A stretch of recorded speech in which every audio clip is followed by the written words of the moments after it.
क्या आम आदमी पार्टी ने इंडिया गठबंधन की पीठ में छुरा घोंपा है?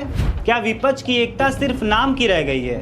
और सबसे बड़ा सवाल, क्या आपका ये अकेला चलना एनडीए की जीत का रास्ता बना देगा? बिहार की सियासत में आई है एक नई दरार, और ये दरार सिर्फ राजनीतिक नहीं बल्कि रणनीतिक है। जहां कांग्रेस आपको बीजेपी की बी टीम बता रही है, वहीं आप कह रही है हम तो पहले से ही अपने रास्ते पर थे। चुनाव नजदीक है, मोर्चे तैयार हैं, पर अब गुटों में फूट दिखने लगी है। तो क्या बिहार का चुनावी गणित फिर से उलटने वाला है? पूरा मामला समझते हैं इस रिपोर्ट में, बिना शोर बिना एजेंडा, बस साफ साफ बातें। नमस्कार, मैं हूं शुभम कुमार और आप देख रहे हैं टाइम्स ऑफ टुडे। बिहार में इस साल के आखिर में होने वाले विधानसभा चुनाव से पहले सियासत में हलचल तेज हो गई है। एक बड़ा सियासी धमाका करते हुए आम आदमी पार्टी ने ऐलान कर दिया है कि वह बिहार में अकेले दम पर चुनाव लड़ेगी, यानी ना कोई गठबंधन ना कोई साझेदारी। पार्टी ने साफ कर दिया है कि वह राज्य की सभी 243 सीटों पर उम्मीदवार उतारेगी, और इंडिया गठबंधन आपने साफ कर दिया है वो रिश्ता सिर्फ लोकसभा तक का था। इस फैसले के बाद राजनीति के गलियारों में खलबली मच गई है। कांग्रेस ने तो सीधे सीधे आम आदमी पार्टी को बीजेपी की बी टीम करार दे दिया। कांग्रेस प्रवक्ता ज्ञान रंजन का कहना है कि ये फैसला अचानक नहीं बल्कि एक सोची समझी रणनीति है, और इसके पीछे इशारा सीधा सीधा बीजेपी का है।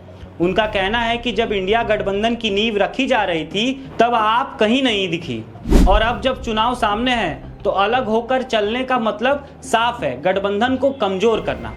हालांकि आरजेडी का रुख थोड़ा संतुलित नजर आया। पार्टी प्रवक्ता एजाज अहमद का कहना है कि लोकतंत्र में हर किसी को चुनाव लड़ने का अधिकार है, लेकिन इस वक्त जब संविधान पर हमले हो रहे हैं तब सभी विपक्षी दलों को एकजुट रहना चाहिए ताकि एनडीए के खिलाफ एक मजबूत दीवार खड़ी की जा सके। वहीं आम आदमी पार्टी ने इस आरोप को पूरी तरह खारिज किया। पार्टी के बिहार प्रवक्ता बबलू कुमार ने कहा कि हमारा गठबंधन सिर्फ लोकसभा चुनाव तक का था और अब विधानसभा की लड़ाई हम अकेले लड़ेंगे। उन्होंने बताया कि मैं भी केजरीवाल जनसंपर्क यात्रा जोर शोर से चल रही है और तीसरा चरण सीमांचल में जारी है। बबलू कुमार ने दो टूक कहा, आप एक राष्ट्रीय पार्टी है और जहां संगठन मजबूत है वहां चुनाव लड़ना हमारी जिम्मेदारी है, हम पीछे हटने वालों में से नहीं हैं। अब सवाल यह है कि इस फैसले का असर किस पर पड़ेगा।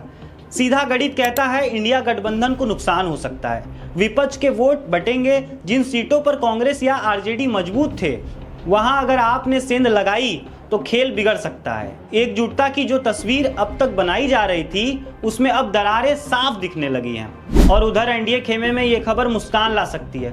विपक्ष का बंटवारा बीजेपी के लिए वरदान साबित हो सकता है। कुछ सीटों पर जीत का रास्ता और आसान हो सकता है। वैसे यह पहला मौका नहीं है। हरियाणा विधानसभा चुनाव में भी आपने अकेले लड़ाई लड़ी थी और वहां भी विपक्षी एकता को झटका लगा था। अगर अब बिहार में भी वही कहानी दोहराई गई तो नतीजे विपक्ष के लिए भारी पड़ सकते हैं। अब देखना यह है कि इंडिया गठबंधन इस चुनौती से कैसे निपटता है। क्या आपके साथ फिर से संवाद की कोई गुंजाइश बनती है, या फिर यह फैसला बिहार के राजनीतिक समीकरण को पूरी तरह बदल देगा? बिहार की राजनीति में अभी बहुत कुछ बाकी है। चुनाव से पहले हर दिन लाएगा एक नया मोड़। हम आपको हर अपडेट देते रहेंगे। तो अगर आपने हमारे चैनल को सब्सक्राइब नहीं किया है तो बिहार के हर अपडेट के लिए चैनल को सब्सक्राइब कर लीजिए। वीडियो अच्छी लगी हो तो लाइक जरूर करिएगा और कमेंट में अपनी राय जरूर दें। Thank you.